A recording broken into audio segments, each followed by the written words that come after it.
Hello everyone, मेरा नाम है अंकित उपाध्याय और हमारा चैनल सेंसिबल कंप्लायंसेस। और आज हम बात करेंगे पीएफ विड्रॉल से रिलेटेड एक ऐसी प्रॉब्लम पर जो ज़्यादातर एम्प्लॉयज़ को आती है। हम बात कर रहे हैं पीएफ रिजेक्शन की, जिसे रिजेक्ट कर दिया जाता है ये रिमार्क्स देते हुए कि एम्प्लॉय ईपीएस कंट्रीब्यूशन जमा करवाने के लिए एलिजिबल नहीं था।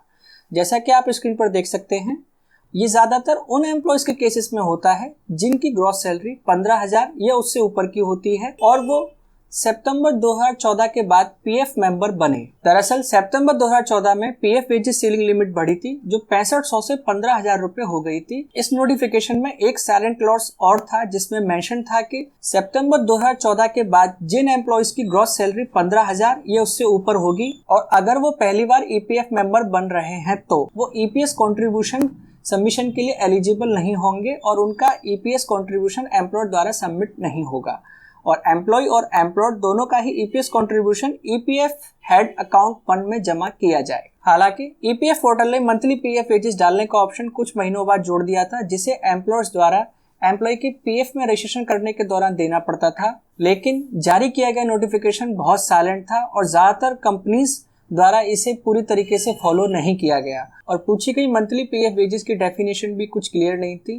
तो ज्यादातर एम्प्लॉयर्स द्वारा बेसिक वेजेस को ही पीएफ मंथली वेजेस के रूप में डाला गया और ये प्रोसेस बिना किसी रुकावट के ऐसे ही चलता रहा। ईपीएफओ द्वारा जिनकी सैलरी 15,000 से ऊपर थी उनके ईपीएस कंट्रीब्यूशन को एक्सेप्ट भी किया गया और यहाँ तक कि उनके पीएफ विड्रॉल भी बिना किसी रुकावट के पास हो गई, जिसका जीता जागता सबूत है आपकी स्क्रीन पर।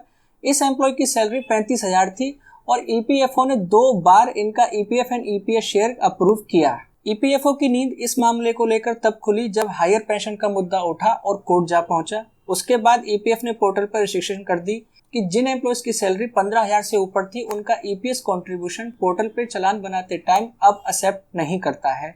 यहाँ तक कि विड्रॉल्स के टाइम पर भी इस तरीके के केसेस पे स्पेशल ध्यान दिया जा रहा है और ऐसे क्लेम्स लगातार रिजेक्ट किए जा रहे हैं जो पहले पास किए जा रहे थे ईपीएस मेंबर और कंट्रीब्यूशन के क्राइटेरिया को वेरीफाई करते हुए। इसी मैटर को देखते हुए हमने एम्प्लॉय के बिहाफ पर ईपीएफ पोर्टल पर ग्रीवेंस रजिस्टर की कि जब 2 बार क्लेम सक्सेसफुली आपकी तरफ से सेटल किया गया है तो इस बार क्यों क्लेम को रिजेक्ट कर दिया गया। पर पीएफ ऑफिस की तरफ से वही रिमार्क्स आया जिसका हमें अनुमान था कि employ is not eligible for the EPS contribution, जैसा कि उस ग्रीवेंस का रिमार्क आप अपनी स्क्रीन पर देख सकते हैं। तो इसका सॉल्यूशन बहुत ही सिंपल है। इसमें एम्प्लॉयर द्वारा एक क्लैरिफिकेशन लेटर पीएफ ऑफिस पे जमा कराना होगा, जिसमें एम्प्लॉय एक्सेप्ट करेगा कि किसी टाइपिंग मिस्टेक की वजह से, जानकारी न होने की वजह से या फिर पीएफ पोर्टल पर किसी एरर की वजह से उसे ईपीएस का मेंबर बनाया गया और उसका शेयर ईपीएस में जमा किया गया और रिक्वेस्ट करेगा कि उसकी सर्विस के दौरान जो ईपीएस शेयर उसका जमा किया गया वो उसके ईपीएफ हेड में ट्रांसफर कर दिया जाए और साथ ही साथ उसका फॉर्म 19 भी अप्रूव कर दिया जाए। जिसके बाद एम्प्लॉय को सिर्फ ऑनलाइन फॉर्म 19 ही सबमिट करना होगा, फॉर्म 10C की जरूरत नहीं पड़ेगी और उसके ईपीएफ हेड में मौजूद सारा पैसा ईपीएफ ऑफिस की तरफ से उसके बैंक अकाउंट में भेज दिया जाए। इस प्रॉब्लम को देखते हुए और आपकी सुविधा के लिए हमने ड्राफ्टेड लेटर डिस्क्रिप्शन में दे दिया है। जिस किसी भी एम्प्लॉय को इस तरीके की प्रॉब्लम आ रही है वो उस लेटर का यूज करके अपनी प्रॉब्लम को सॉल्व कर सकता है।